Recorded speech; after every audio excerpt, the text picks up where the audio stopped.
Welcome to the Monday Momentum podcast that is dedicated to starting your week off right with inspiration and actionable insights. This is the second episode. I'm doing it solo. I am doing it live on Instagram. I'll do a better job of letting you know like when I'm going to do it live. This time I just kind of did it on spur of the moment. Like, why not? I got the phone up right here. I'm already filming it. I'm trying to force myself just like one take and end it. So, figure doing it live it's the way to go. Let me make sure my levels are, yeah, we're good. All right. So I asked some questions on Instagram of like, what do you want me to talk about on this podcast? And, that's probably something to figure out before I start the podcast, but, still figured I'd ask it. The majority of the things that, people were asking about was, how do I get started? Starting out as a freelancer is so intimidating. It's still intimidating. I'm in like my 7th year now. I still feel like I don't know what I'm doing. So this episode is going to be dedicated to just like, how do I start? It's so intimidating. What gear do you need? How do you actually turn it into a business? And once you figure out those first two things, now you have to figure out like, how do I get clients and how do I keep clients? So we're going to go over all of that today, and we are going to start you off right. And if you follow everything that I do exactly, you will become happy and successful, and nothing will ever go wrong in your whole path of freelancing. Everything will go exactly right if you just follow this formula. So let's just start with gear. What gear do you need starting as a freelance photographer or videographer? We're going to go over like two options. One is like you were just like me and you basically just like had no budget for this. And option two is going to be like, okay, you have a little bit of money. You don't need to start from the bottom. So option one, you don't have any budget. This is what I would recommend. It's still back here. This was my first ever camera. This is the Sony a6000. Really any crop sensor Sony camera is fine. Crop sensor means like this sensor on the inside is about 1.5 times smaller than what's called a full frame sensor, which is generally considered to be like a professional level sensor, but this is still like miles bigger than like what type of sensor is inside like a cell phone, for example, or a little point and shoot camera. I'd recommend the Sony a6000. It comes with a little kit lens here. I wouldn't recommend the kit lens. It's a fun lens. Like this thing is tiny, but like for professional stuff, no, don't use this lens. Buy it without the lens if it's cheaper, or, buy it with the lens and then sell that lens to get a 50mm lens. This camera you could get for under 500 used. Any Sony crop sensor camera, which is like a6000, a6100, a6300, all the way to like a6700. Any of those, if you get a good deal on those, buy it, and get a 50mm lens. The reason I would recommend like a full frame 50mm lens, even though this camera wasn't a full frame lens, is that it still works and you can bring this lens with you when you finally upgrade this camera to a full frame like professional camera. But this combo, like the Sony a6000 with the 50mm lens, is like, that's what I started with. This is about a $600 to $700 setup right now that you can get actual professional level portraits. I would recommend starting in portraits just because like the barrier for entry is so much lower in portraits than anything else. Like if you're doing video, even right now, I have one camera here. I have a second B camera here. I have one light here. I have a second light here. I have a microphone on top. And like all of that just adds up just to create something like so simple as this little podcast. I even have my phone going right here. And to get the phone, I need like a little clamp, and like everything just adds up with video. It's so many parts. I have 3 tripods and a 4th light stand that this all needs to sit on. With portraits, all you need is one camera, one lens. Oh my gosh. I always forget to silence my stuff. Okay, one camera, one lens, and that's it. And you can take great portraits. And honestly, like you even computer wise, you need like a pretty hefty computer to be able to edit video that is shot on this camera that's shot in 10-bit color. Your memory cards are going to cost over like $100 for a video like this. It all adds up. Start with portraits, $600 setup. You can get professional jobs. You get hired for like maybe 1 or 2 jobs. You already made your money back. That's where I would start. And if you nail a portrait, trust me, you will get hired for other things outside of the scope of portraits. Even if portraits are not what you want to be doing forever, if you know how to nail a portrait, that'll open up so many more doors than you. It's called the halo effect.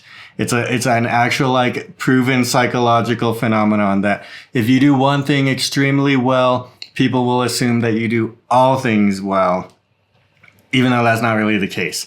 I mean, you see it with like athletes, right? Like you assume Michael Jordan, because of how great of a basketball player he was, would also be an amazing owner of a team. Not exactly the case, but you get those opportunities from excelling in one thing. So I would say excel in portraits. Again, lowest barrier to entry. Everybody who sees you with a camera, their first question is going to be like, can you take my photo? And being able to say yes to everybody who asks you that question, massive skill. That'll open doors. That'll get you to where you want to go. But I would say start in portraits. Second path, you have a little bit of money. You don't need to start from like 0. I would say I would still recommend starting in photos. Even if you want to start in video, even if you have the money to start in video, start taking photos first, because there are certain things that you learn in photography. You learn composition, you learn lighting, you learn how different focal lengths affect your picture. I would say just start in photography. I would say start with the A7 III. It's what I currently use for photography. You can get one for under $1,000 these days, and it's amazing. I use it today, and I'm going to use it until it breaks. And in fact, after it breaks, I might just buy another A7 III for photography. I love the camera. I don't feel a need to upgrade any higher from that for photos. Like, yes, there's better, newer cameras. That camera came out in 2018, so it's a little long in the tooth now, but it's still, I think it's the best camera out there. Not the best camera out there. I take that back. It is definitely not, but it's. I don't see the need for a higher camera than that for photos. Lenses. I love 50 mil. I'm a prime lens snob. I would say get prime lenses. Right now I'm using a 24 millimeter f1.4 right here, and I'm using a 50 millimeter f1.4 here. And I think the effect of having a prime lens is that you can't zoom in or out. So you have to actually move to manipulate your composition. And through that movement, you may see 1 to 2 extra shots that you wouldn't have seen if you didn't have to move your body to get the right composition, because you had a zoom lens and all you did was zoom. That's the idea behind prime lenses. Besides, like, I think the image is just better. I think the image is sharper. And I don't know. I think it's worth the hassle of having to move rather than zoom. You're going to miss more shots with prime lenses, but the ones you get are going to just look great. If you just want to start in video, you're like, John, I just don't want to start in photos. I hate them. I want to do video. I would use the ZVE1. This is what I'm using right now to record. This is like what the image looks like from a ZVE1 with a 24 millimeter prime lens on it. It's you can get it for about $2,000. It's more pricey, and I love mine. It has the same sensor as cameras like the Sony FX3, FX6 cameras that have been used in actual cinema, in movies, in Netflix TV series. Like, it has the same sensor as those cameras. So in my opinion, once you get to this level, it's very hard to tell the difference between this $2,000 camera and a $40,000 cinema camera. Like the difference in quality is becoming smaller and smaller. It has some drawbacks. It overheats. It's small. It doesn't have a lot of buttons. It only has one memory card slot. Lots of things that you need to work around. But if you're willing to work around it, like $2,000 for a cinema level camera is insane. So that's what I would recommend. I would say editing wise, you do need a laptop to be able to edit your stuff fast. I have like currently the first Apple laptop that had the M1 chip. You can get it for like $500-$600 right now. Like, it's good. It does enough. It can even edit this 10-bit video. No problem. You don't need to break the bank on a laptop. Okay, what else? We're moving on to page 2 now. Gotta script these out. Okay. Next up, turning this into an actual business. I'm not going to get too far into the weeds on like technical business advice. I don't consider it's like one of my personal weaknesses. I don't take this as any type of like legal business advice, but just like in general, these are the things that I would recommend doing if you're trying to turn your passion into a business. If you're trying to turn photography and video into a business, I would say one tip, just start an LLC. It doesn't cost much. It doesn't take too much time. I took forever. I took until my 7th year to actually do this, but it's not like a requirement at the start, but to start an LLC, to start like your separate business bank account, it just like puts everything into like a nice, neat stack, and it just like makes everything more trackable, more just like nice and neat. You're less liable if some accident were to happen. Like only your business is liable, not you as like an individual is liable, which kind of like limits some risk there. The second thing I would say to consider are taxes.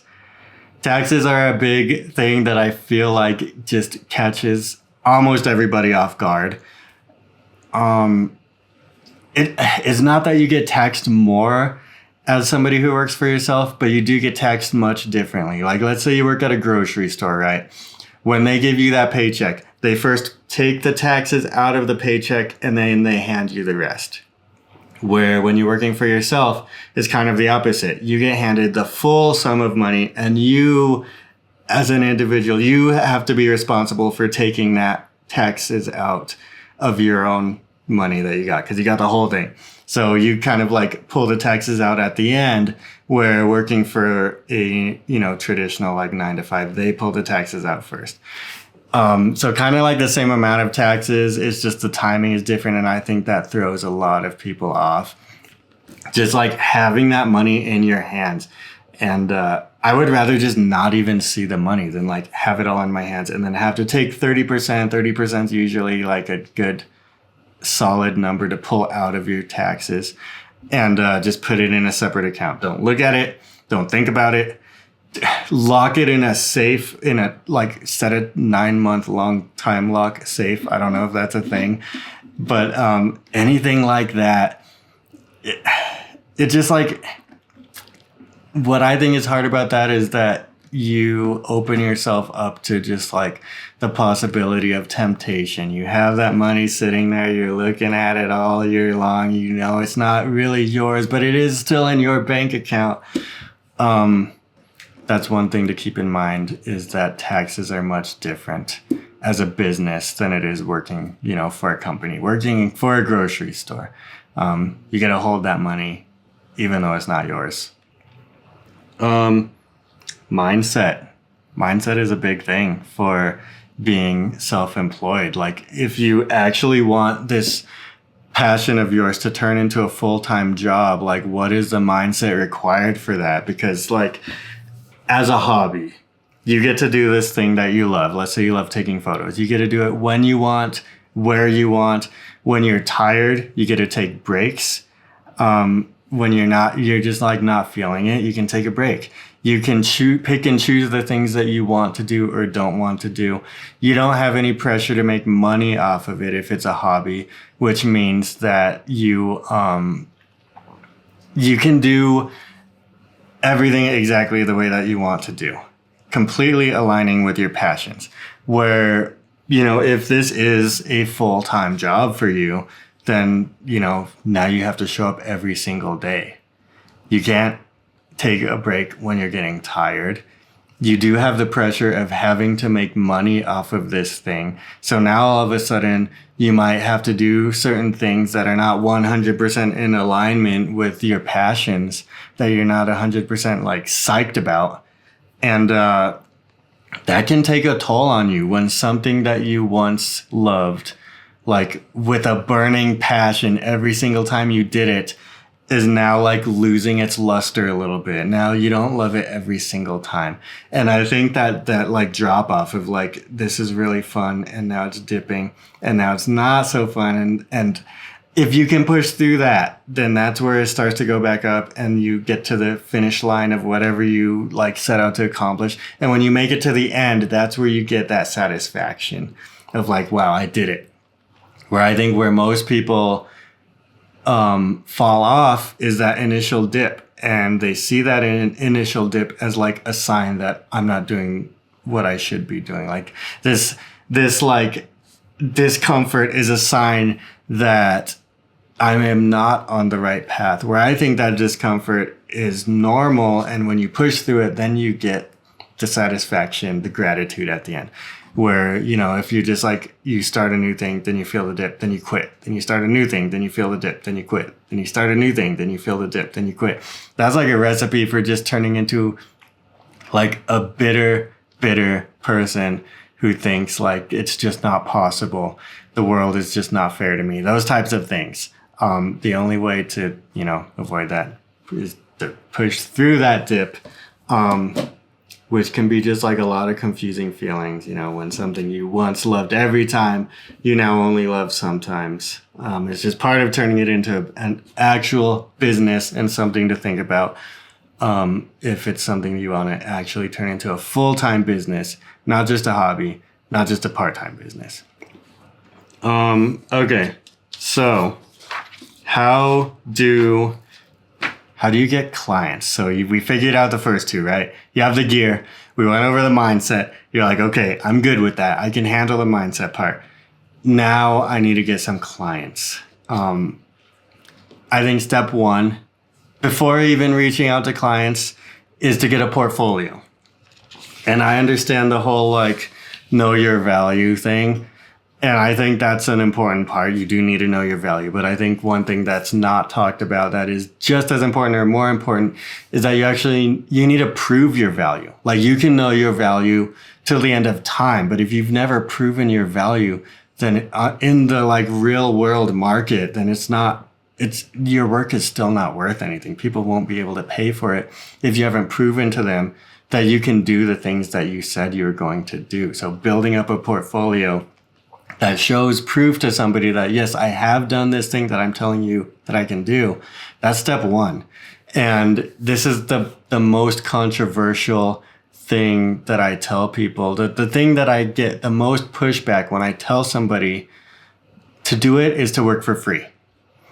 And that's the way you build your portfolio, in my opinion. It's working for free. And the best advice I ever got was like, work for free or work for full price, but don't work for cheap. I think a lot of people have the tendency to like work for cheap to start getting work and building their portfolio. And that's kind of where they get a little bit sidetracked or like overwhelmed. That's where you like start to do a bad job because you need to like juggle way too many jobs because you did too many jobs for cheap. And so that's why I say do it for free. You can do everything on your terms. You can work with like the clients that you want to work with. And once you have that portfolio, now you can do it for full price. So what am I going to say here? Yeah, just do it for free Do it for full price. One thing that I did starting out that I think is a hack for specifically getting into real estate is going to open houses. I would spend my weekends going to open houses because they're usually not very busy. The agent or realtor that is there is like willing to talk. And I just go to open house and say, hey, do you have like 5-10 minutes? I can shoot you a few headshots. That's where knowing how to get a good portrait will open doors for you. Hey, do you have 5-10 minutes? I can shoot like a quick little video reel for your listing. I don't usually shoot real estate photos because, you know, if they're already to the point of an open house, they already have listing photos that they like. But I would offer things that I didn't always have. I would offer portraits. I would offer video walkthroughs. You know, send it to them, say, hey, you can use it absolutely free if you like it. And that was my way of, one, networking with agents. I still get calls back today from real estate, from like open houses that I went to 2 years ago, 3 years ago.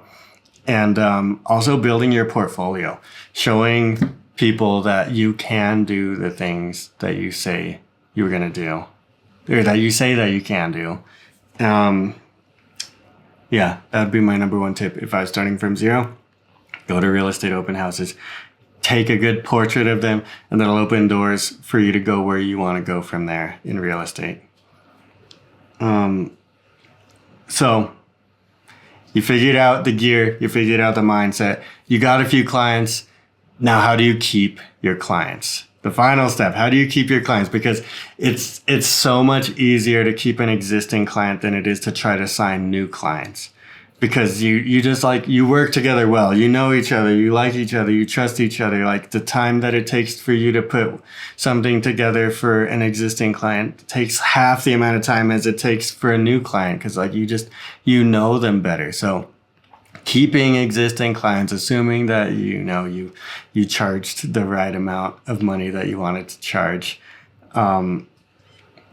it's the key. It's the key. So how do you keep? I would say the number one way to keep a client is customer service. I think it's like the most vanilla plain answer, but customer service is not exciting.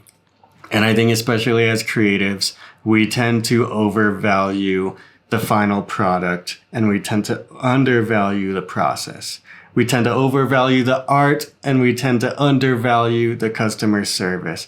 And I think these days everybody can get a good product to you. No problem. Like cameras are good. YouTube is really good at explaining things. Everybody's good now. So that's step one. I'm not saying it's not important to have good quality, but that's step one. That's the prerequisite of even being considered at all, is having good quality. That's not the way that you differentiate yourself. The way you differentiate yourself is to have that good quality and also have good customer service. One analogy I heard that I really liked was it's kind of like being on a train, right? Every train gets you from A to B, just like every photographer will get you a good looking photo. But what was it like getting from A to B? Were you just in like a box car with dust and dirt everywhere, sitting on the floor with no windows? Or were you in this like really nice, luxurious train with like plush seats and you get like a dinner and you get to look out the window and there's mountains out there? That makes a difference.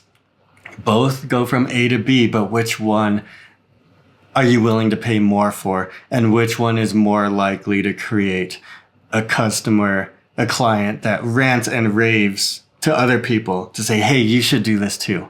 It's the experience. So that'd be my final tip to leave you, is just focus on like the actual customer experience. Like, do you communicate well? Are you organized? Is this something that adds to the plate of somebody who's already extremely busy?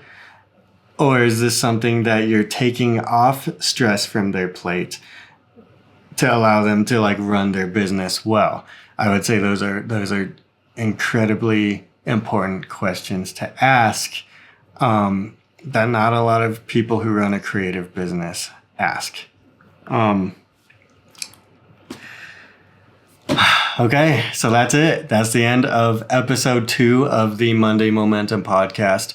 I know there's like a lot of nuance that I missed. So any questions that you have, comments, whatever, leave them below. Let me know. We're going to keep this podcast going. I appreciate all the support. And that's it.